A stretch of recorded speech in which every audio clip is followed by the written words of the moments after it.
Es un gozo poder volver a verles y saludarles, que Dios les bendiga. También a la gente que está conectada allí a través del internet, que Dios les bendiga. La bendición puede llegar hasta su hogar. Gloria a Dios, aleluya.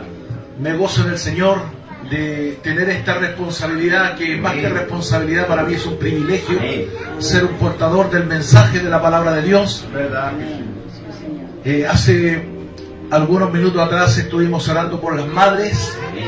Mientras oraba por el trabajo esforzado que hace cada una de estas mujeres, pensaba especialmente en aquellas madres que han sido abandonadas. Hay hombres que son tan irresponsables que, tratando de eludir la responsabilidad paternal, abandonan su hogar para hacer su propia vida lejos de Cristo, y dejan esta gran responsabilidad a estas mujeres de ser padre y madre a la vez. Pensaba también en las madres solteras. Es un gran esfuerzo que tienen que hacer por sacar adelante a sus hijos. Pero quiero dar una palabra a esas mujeres que fueron abandonadas. La Biblia dice que aunque mi madre y mi padre me dejaren, con todo Jehová me recogerá. Entonces hay una esperanza. Podemos confiar en nuestro Dios, en nuestro Señor Jesucristo, que nos estará sacando adelante de cualquier aflicción, especialmente a estas madres. Acercarse a Jesucristo es lo mejor que ustedes, es la mejor decisión que ustedes pueden tomar en esta hora. Gloria a Jesucristo. El Señor es santo. Yo quisiera compartir con ustedes un pasaje bíblico que está allí en el libro de los Hechos. Aleluya. Hechos, en el capítulo número 2.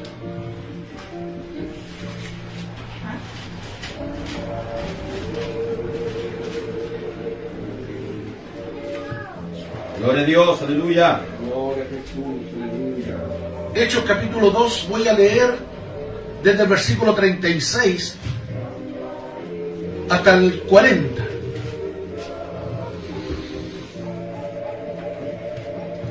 Hechos capítulo 2, versículo 36 hasta el 42, para cerrar el pasaje. Usted allí en su casa también puede seguir la lectura, y en base a este pasaje vamos a establecer un fundamento bíblico para lo que Dios ha puesto en mi corazón. Sepa pues ciertísimamente toda la casa de Israel que a este Jesús, a quien vosotros crucificaste, Dios le ha hecho Señor y Cristo. Al oír esto, se compungieron de corazón y dijeron a Pedro y a los otros apóstoles: varones hermanos, ¿qué haremos? Pedro les dijo: arrepentíos y bautícese cada uno en el nombre de Jesucristo para perdón de los pecados. Y recibiréis el don del Espíritu Santo. Porque para vosotros es la promesa, y para vuestros hijos, y para todos los que están lejos, para cuantos el Señor nuestro Dios llamare. Y con otras muchas palabras testificaba y les exhortaba diciendo: sed salvos de esta perversa generación. Así que los que recibieron su palabra fueron bautizados, y se añadieron aquel día como 3.000 personas, y perseveraban en la doctrina de los apóstoles, en la comunión unos con otros, en el partimiento del pan y en las oraciones. Amén. Oremos un momento. Padre, bendecimos tu santo nombre en esta hora. Jesús, aleluya. Y queremos agradecerte por esta palabra escrita, Señor, que has dejado para nuestro estudio, nuestra enseñanza, nuestro conocimiento. Yo ruego que sea tu Espíritu Santo el que traiga la revelación a los corazones, y consideremos cada una de estas palabras, entendiendo, Señor, que la obra que tú hiciste en la iglesia primitiva también la puedes hacer en el día de hoy. Porque Jesucristo es el mismo ayer, hoy y por los siglos. Su poder no ha cambiado. Y queremos, Señor, que tu bendición esté con cada uno de los oyentes de esta hora, los que están aquí presentes y los que están allí a través de esta plataforma. Que Dios les bendiga. Tomen asiento. Amén. Amén. De este pasaje quiero detenerme a leer el versículo 39. Dice: porque para vosotros es la promesa, y para vuestros hijos, y para todos los que están lejos, para cuantos el Señor nuestro Dios llamaré. Amén. Hoy en día, voy a partir del comienzo. Hoy en día tenemos tres manifestaciones. Tenemos las religiones falsas, tenemos las sectas falsas y tenemos las doctrinas falsas.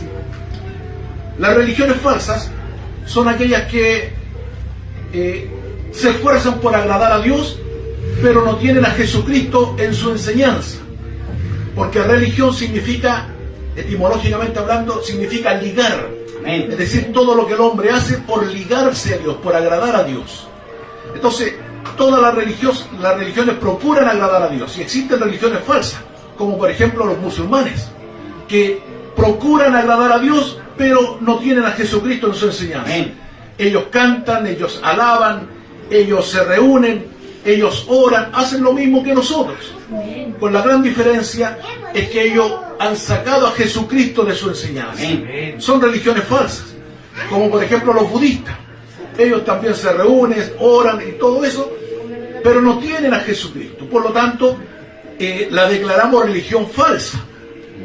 Hacen el esfuerzo por agradar a Dios, pero no tienen a Jesucristo.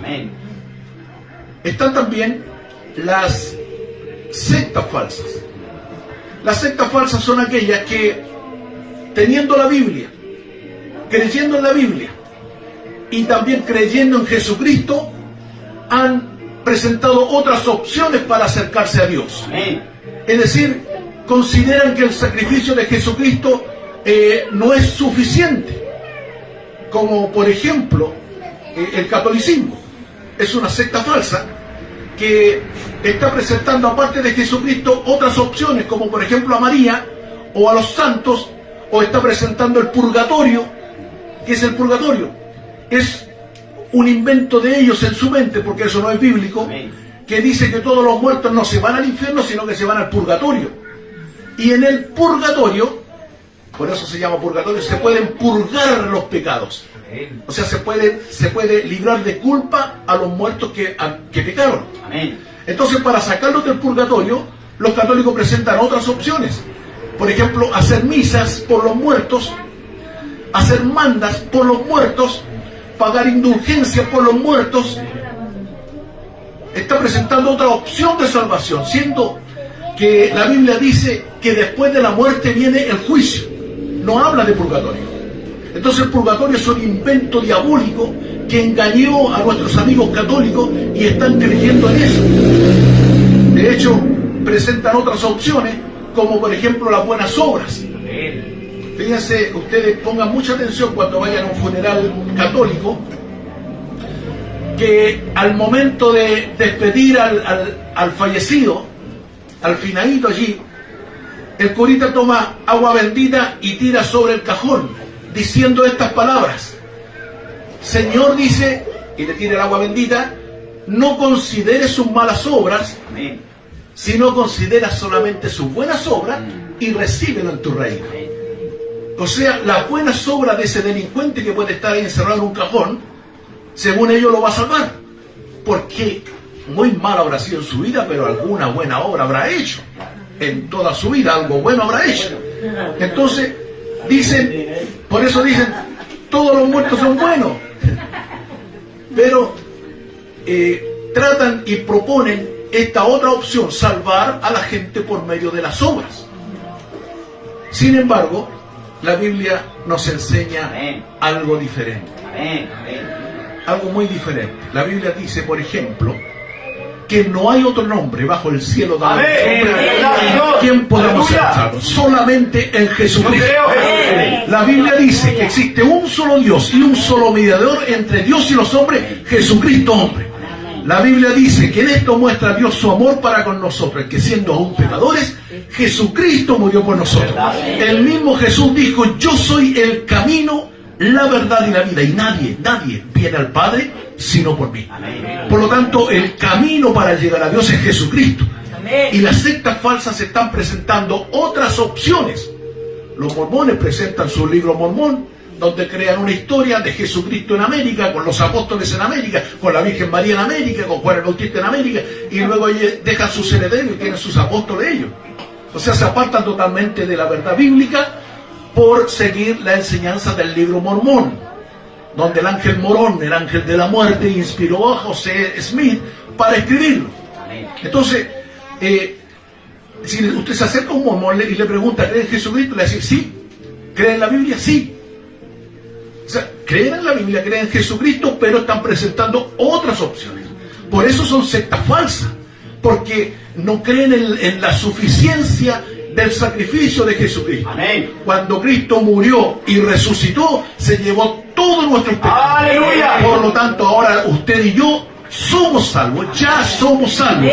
Romanos dice así: justificados pues por la fe, tenemos paz para con Dios por medio de nuestro Señor Jesucristo. O sea, ahora, hoy tenemos paz para con Dios, porque Cristo ya nos salvó de la condenación del pecado.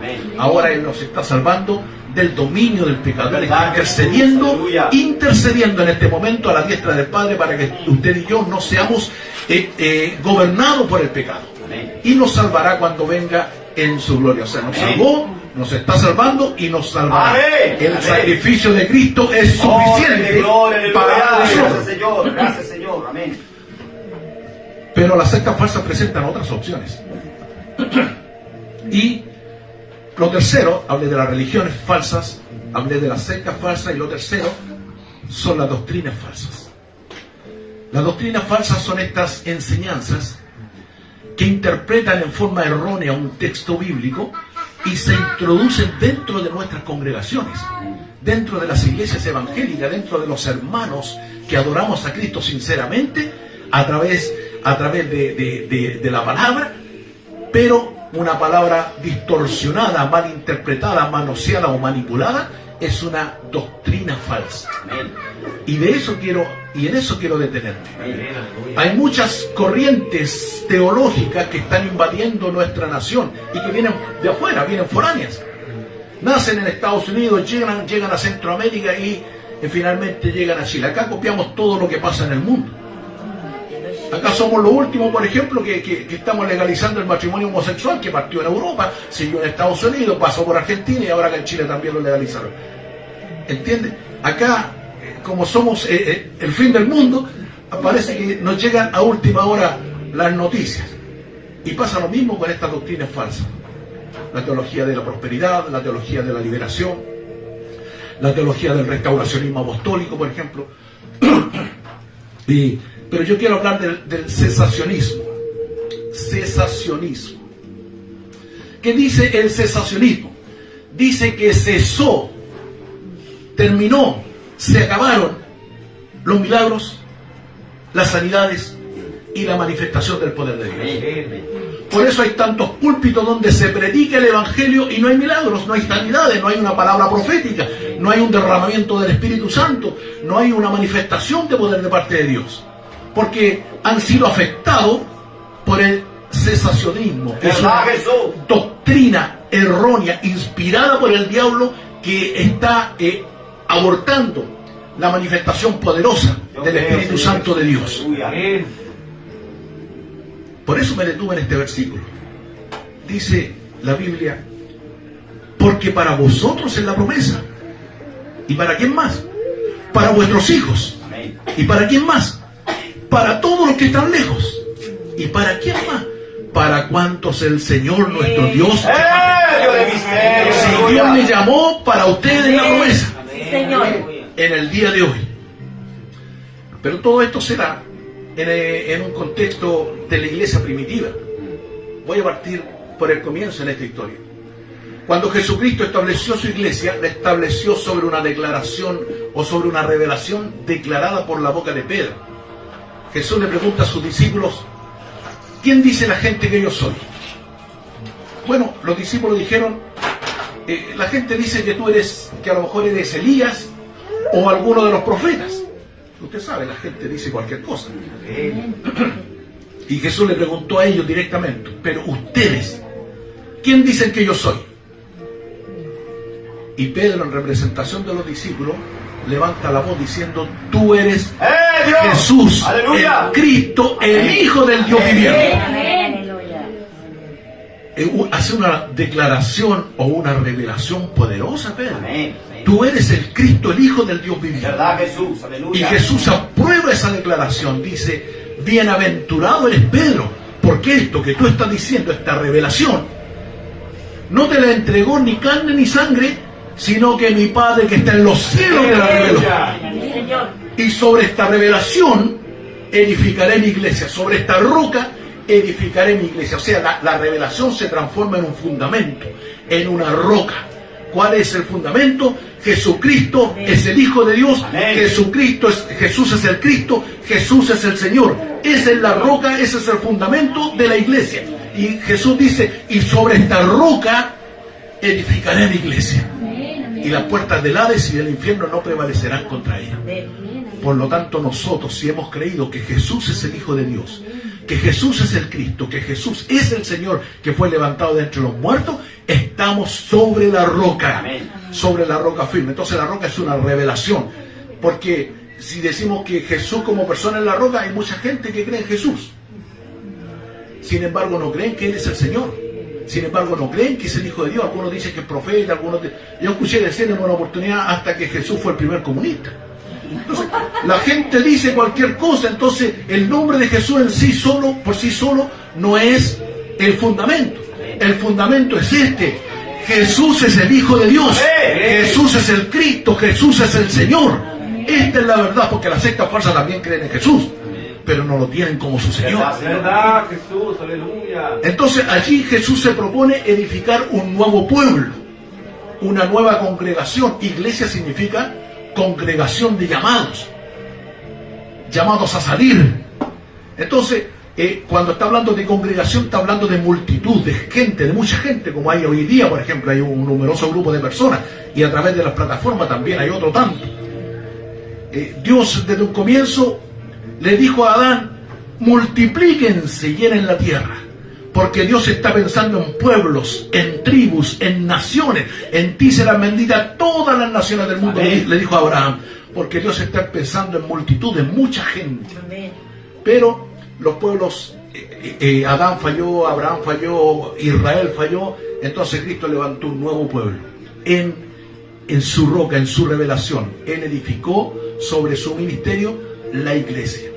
Y cuando edificó la iglesia, tenemos que reconocer que la iglesia partió siendo conformada solamente por judíos, porque Él había venido a buscar y a salvar lo que se había perdido. ¿Qué es lo que se había perdido? El pueblo judío se había apartado de Dios.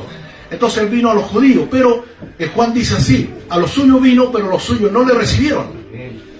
Por lo cual a todos los que le recibieron y a los que creen en su nombre les dio potestad, derecho o autoridad de ser llamados hijos de Dios. Es decir, Jesús vino a los judíos, pero como los judíos no lo quisieron recibir, se vuelve a todo el mundo, a todos los gentiles, a los que no son judíos, a usted y a mí, para que nosotros ahora seamos llamados hijos de Dios y somos capaces de creer que Él murió por nosotros y Él resucitó de entre los muertos. Y ahí se forma la iglesia en un comienzo por el pueblo judío, por gente solamente que era israelita. Pero luego se integraron todos los que no eran judíos, los gentiles les llama la Biblia, y comenzaron a agregarse gente de Grecia, del Imperio Romano, y la iglesia fue conformada por distintas nacionalidades. Entonces Jesús, como había hecho una promesa, sobre esta roca edificaré mi iglesia y las puertas del Hades no prevalecerán contra ella. Entonces, para que la iglesia que cree en Jesucristo tenga el poder de resistir al enemigo de Dios, que es Satanás el diablo, tenga el poder para resistir las acechanzas del diablo, necesitaba un poder especial. Porque humanamente no podríamos luchar contra Satanás. Él es más poderoso que nosotros en nuestra humanidad. Entonces Jesucristo envió su Espíritu Santo. ¡Amén! ¡Sí, Señor! ¡Aleluya! Jesús antes de irse le dijo, miren, quédense aquí porque ustedes van a recibir poder. Amén. Y me serán testigos. Entonces la iglesia se quedó orando y el Espíritu Santo descendió con una manifestación extraordinaria, porque vino como un estruendo recio, como un viento recio, un estruendo fuerte.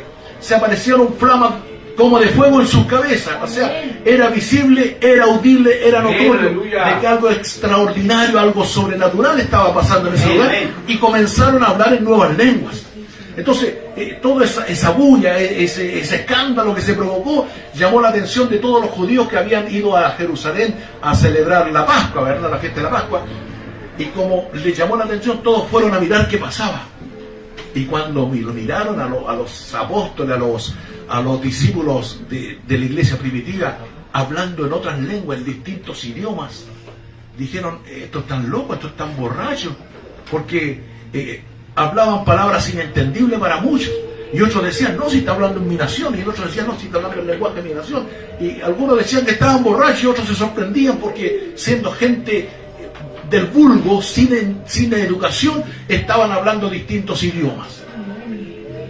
Entonces ahí se para Pedro y les dice, varones, hermanos, esto que están viendo ustedes no es lo que ustedes piensan, porque estos no están borrachos, sino que esto fue lo que profetizó el profeta Joel. Amén. Que en los posteriores tiempos derramaré de mi espíritu sobre toda carne.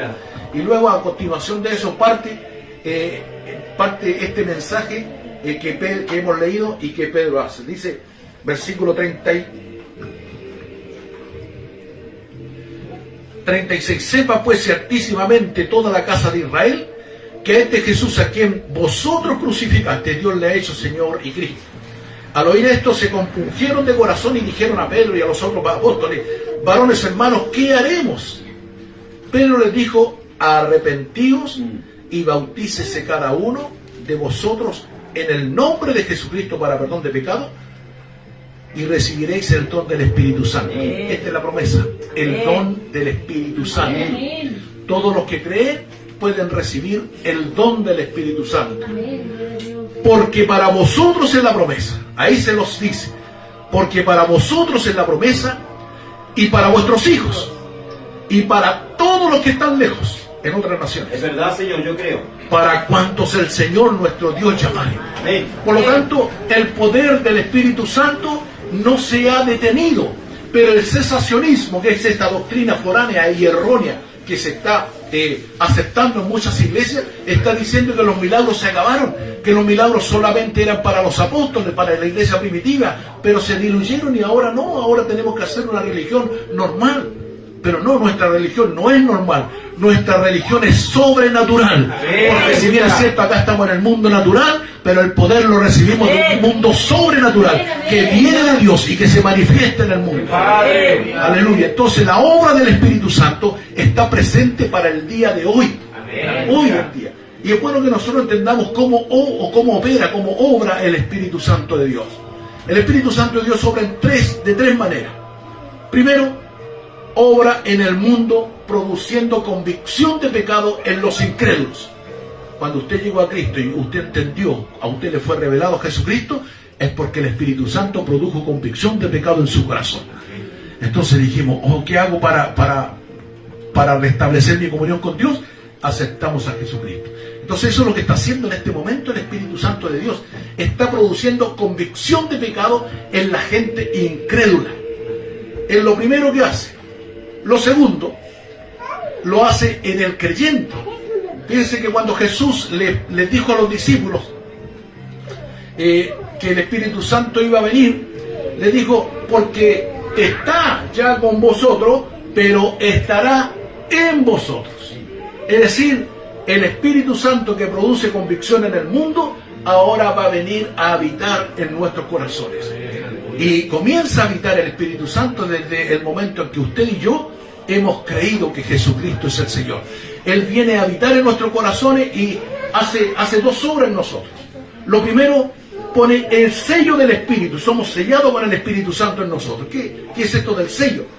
El sello es una marca que el Espíritu Santo pone en nuestro espíritu, que básicamente significa que nosotros somos propiedad de Dios.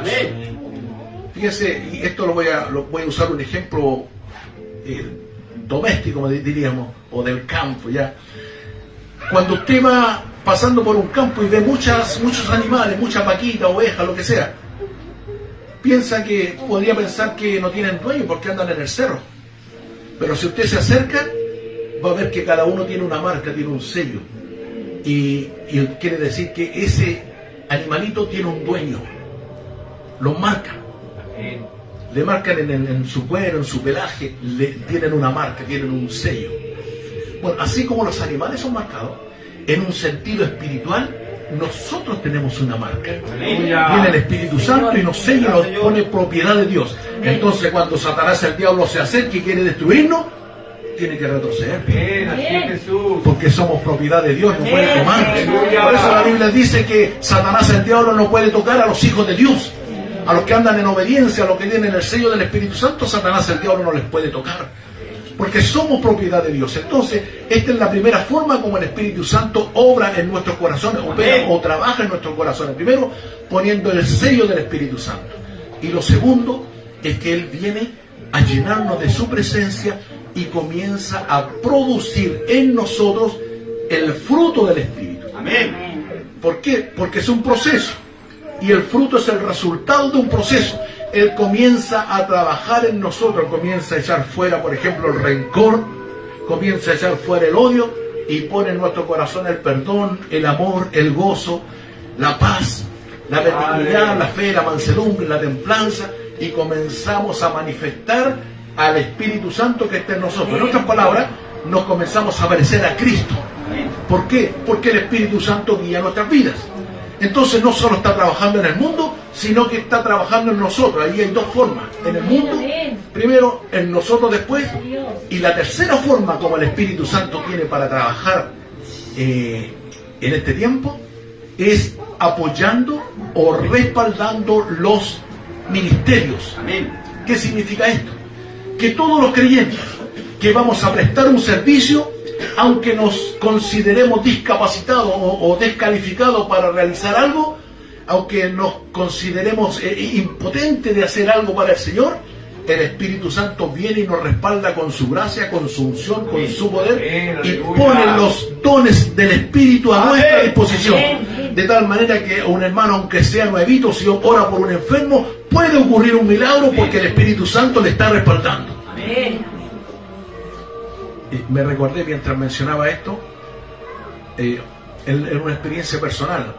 Yo me convertí al Señor en la iglesia de Playa Ancha y mi pastor me dijo: ponte al lado de este hermano, que era un hermano espiritualmente mayor, llevaba más tiempo en la iglesia, y con él va a aprender mucho, me dijo mi pastor. Entonces este hermano tenía que ir a predicar un día miércoles a una casa y me dijo el pastor que lo acompañara. Perfecto, me puse de acuerdo con el hermano y nos pusimos de acuerdo a llegar a un horario determinado a esa casa. Yo llevaba apenas una semana de convertido, no sabía mucho la Biblia, había escuchado un par de mensajes del pastor, no era mucho lo que yo podía hacer. Llego a esa casa y este hermano avisó que había tenido un problema, así que no iba a llegar. Y llegué yo solito a una casa de incrédulos. Bueno, yo dije, voy a tener que predicar yo, dije. Y lo único que sabía predicar era lo que había escuchado del pastor. Amén. Gracias a Dios, Dios me dio una buena memoria que pude replicar un mensaje idéntico, lo memorizo y lo escucho y lo puedo replicar. Y yo lo prediqué. Y bueno, terminó el culto y dijo, una de las personas dijo, oh, que estuvo bonito el mensaje, qué pena que la abuelita no haya podido estar con nosotros. Le dije, ¿la abuelita? ¿Qué le pasó? Está enfermita y estaba en el dormitorio. ¿Vamos a orar por ella? Dije yo. Sí. Yo, ¿sabe qué? Yo antes de conocer a Cristo era un ateo. A mí me enseñaron que Dios no existía. Pero cuando tuve la revelación de Jesucristo, yo adquirí este concepto. Dios es poderoso. Amén. Aleluya. Si Dios no tuviera poder, no sería Dios. Por lo tanto, Dios es poderoso. Y es todopoderoso, o no es Dios. Y cuando me dijeron que la abuelita estaba enferma, yo dije, vamos a orar, pues, que Dios es poderoso. Así que me hicieron pasar, y ahí estaba la abuelita postrada en cama. ¿Sabe? Dije yo, en el nombre de Jesús, Señor, te rogamos que la bendiga y la sane en esta misma hora. Una oración bien simple. Y la abuelita se endereza, se baja de la cama y me dice, tráiganme algo para comer. Y la gente quedó así con los ojos. Se levantó, se paró sola, quiere comer. Era una serie de comentarios que ¿qué tiene de extraordinario? Yo todos los días me levanto y digo, ¿Qué tiene de...?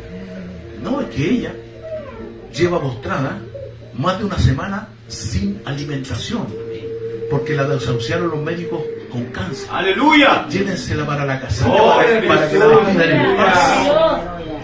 Lo único que hacían era con una esponja mojarle los labios, que se le resecaban porque respiraba por la boca. Y cuando la abuelita se enderezó, se levantó y pidió comida, ellos vieron un milagro poderoso. Ellos se sorprendieron, yo no, porque no conocía a la abuelita, me la contaron después. Pero era un hermanito nuevo, llevaba una semana, primer mensaje que predicaba y ya había manifestación de Dios. Lo jocoso, lo divertido es que yo el día que me fui a bautizar, yo reclamé. Porque la abuelita iba delante mío. Si yo me convertí primero, yo tenía que bautizarme primero, así pensaba yo. Y la abuelita iba en la fila ahí y se bautizó y permaneció. ¿Entienden lo que es el poder de Dios? No es una cuestión que podemos decir del púlpito, no, es una manifestación gloriosa. Pero ¿qué dicen los sensacionistas? Que el poder de Dios ya no se manifiesta, porque eso era para el tiempo antiguo, para los apóstoles, para la iglesia primitiva. Pero no, Dios permanece para siempre. Por algo, la tercera manifestación del Espíritu Santo es respaldarnos con los dones espirituales. A todos los que vamos a prestar un servicio para el Señor. Usted no necesita ser un apóstol, un profeta, un pastor, un maestro, un evangelista para que Dios pueda usarle poderosamente. Usted cuando esté en su casa y vea que un vecino está enfermo, vaya y ore por el vecino. No esté llamando al pastor. Si usted tiene la misma autoridad que mi hermano el pastor, que mi hermana la pastora, porque somos hermanos todos, todos. Nos distinguimos en la función que cumplimos, pero ante Dios todos tenemos la capacidad de ejercer autoridad y poder en el nombre de Jesucristo. Porque Jesucristo es el mismo ayer, hoy y por los siglos. Su poder no ha cambiado. Pero los cesacionistas insisten que se frenó esta manifestación de poder de parte de nuestro Dios. Y no, esto es real, esto es presente. Fíjense que cada persona que va a entregar un mensaje tiene que permitir que el Espíritu Santo haga su obra. Porque si queremos mostrarnos nosotros y solamente nosotros y le impedimos al Espíritu Santo de Dios que se manifieste, entonces nuestro mensaje se va a hacer infructuoso. Amén. Por eso Jesús dijo, recibiréis poder. No se lo dijo a los apóstoles, se lo dijo a los 120 que estaban en y me seréis testigos. ¿Por qué? Fíjense la unión. Recibiremos poder para testificar, me seréis testigos. Porque cuando uno va a testificar, tiene que demostrar de alguna manera que su mensaje es verdadero. Mire, si vamos a un tribunal humano, estos tribunales que procesan a los delincuentes, nosotros vamos y testificamos ante el juez. Yo me presento como testigo y doy mi testimonio. Esto y esto y esto vi y pasó. El juez me va a escuchar, pero después me va a decir, ya demuéstrame que lo que tú estás diciendo es verdad, demuéstramelo. Porque un testimonio hay que demostrarlo. Amén. O si no, se convierte en un testigo falso. Amén. Entonces, como el testimonio se demuestra cada vez que yo predique el Evangelio, tiene que haber un respaldo de Dios para que la audiencia, el oyente, el incrédulo, sepa que este mensaje viene de parte de Dios. Amén. Como Elías le dijo a los profetas de Baal, le dijo, el Dios que responda con fuego, ese sea el Dios de Israel. O sea, tenemos que tener alguna evidencia de que nuestro mensaje es verdadero. Porque ¿qué pasa? Que si yo voy a un religioso, si yo voy a un católico, a un mormón, a un testigo de Jehová, a un adventista y les predico este mensaje, ellos me van a rebatir que lo que creen ellos es verdad y yo les voy a decir que lo que creo yo es verdad y vamos a estar discutiendo puras tonteras. Mejor el que entrega un mensaje con demostración de poder, ese tiene que ser creíble. Amén. Recibiréis poder y me seréis testigos. Amén. Y esto se los quiero demostrar con una lectura bíblica. Fíjense que hay en Corintios, Primera de Corintios, en el capítulo número 2. Primera de Corintios, capítulo número 2. Dice así, el apóstol Pablo escribiendo a los Corintios, dice, así que hermanos, cuando fui a vosotros para anunciarles el testimonio de Dios, no fui con excelencia de palabra o de sabiduría, pues me propuse no saber entre vosotros cosa alguna, sino a Jesucristo y a este crucificado. Y estuve con vosotros con debilidad y mucho temor y temblor.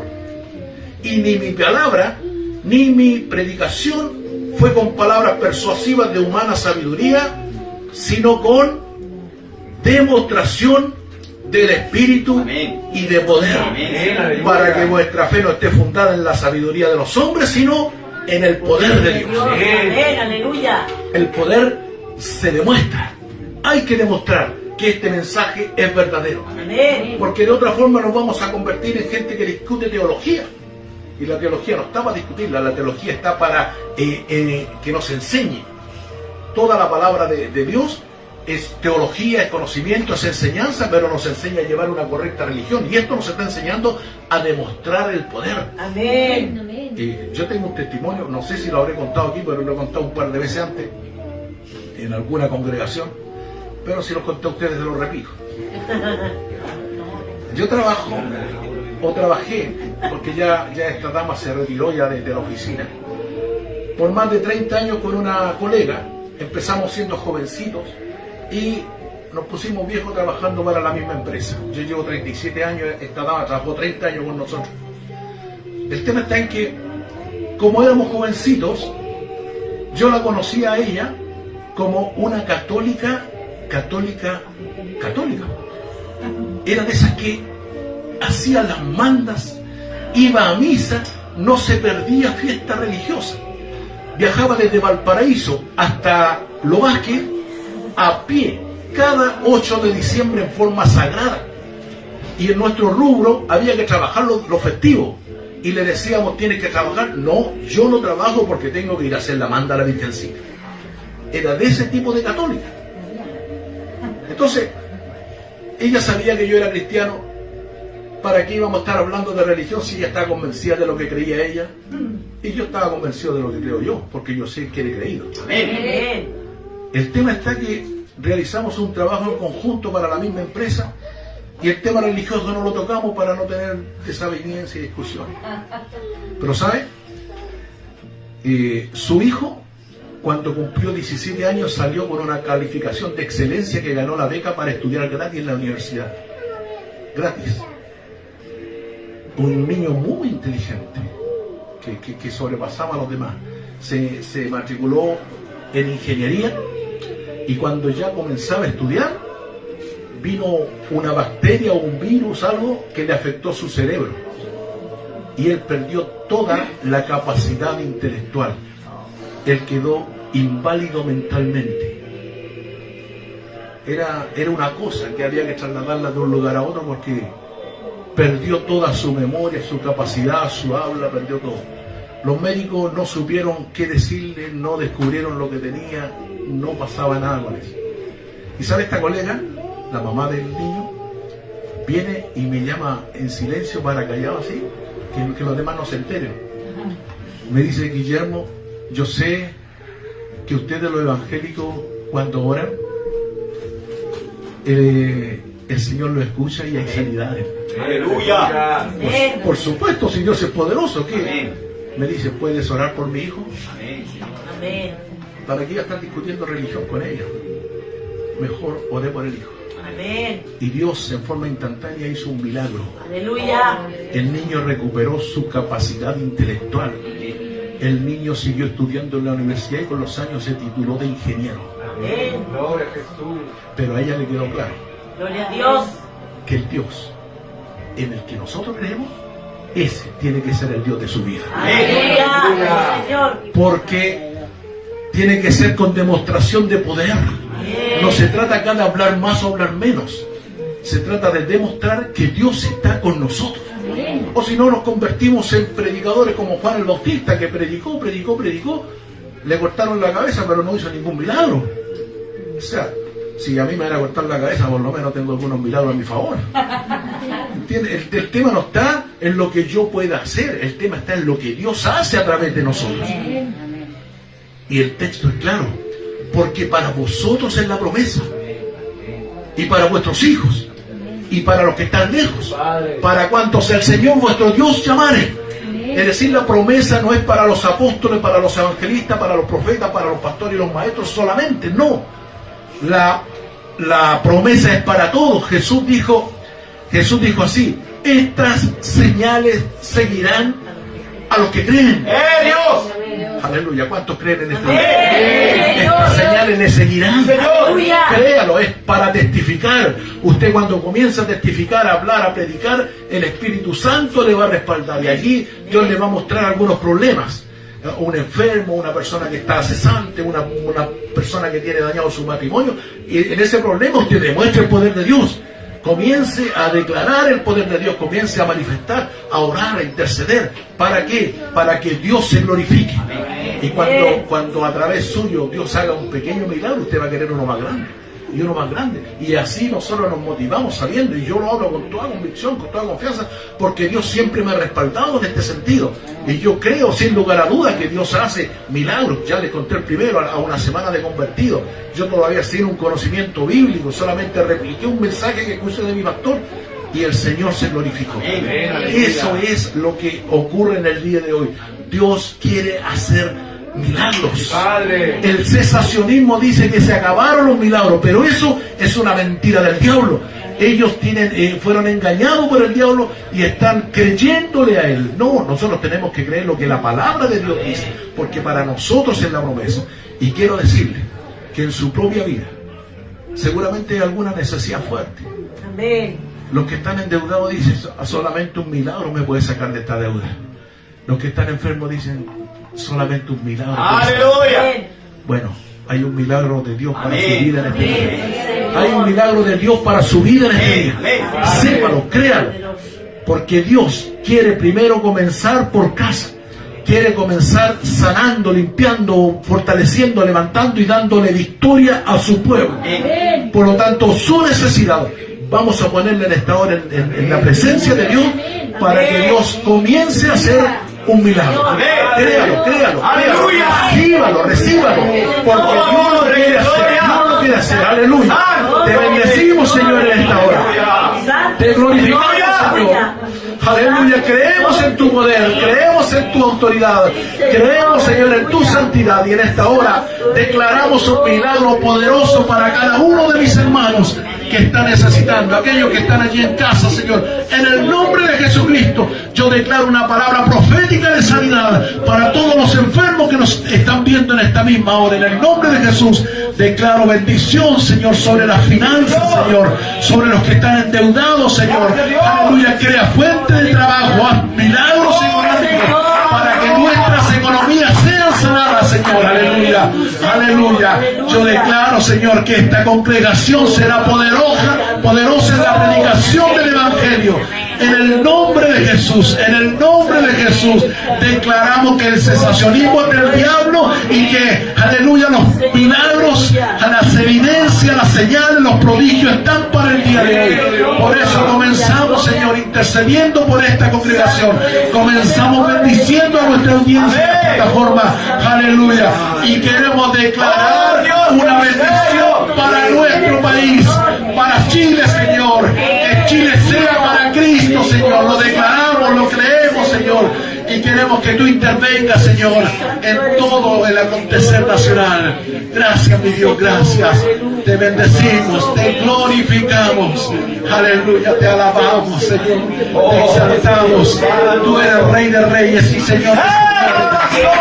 Aleluya, aleluya. Tú mereces la oración. Solo tú, Señor, solo tú mereces la oración. Este pueblo, Señor, te alabamos. Te rendimos culto, Señor. Te adoramos, Señor. Chisaba para Cristo y Limario.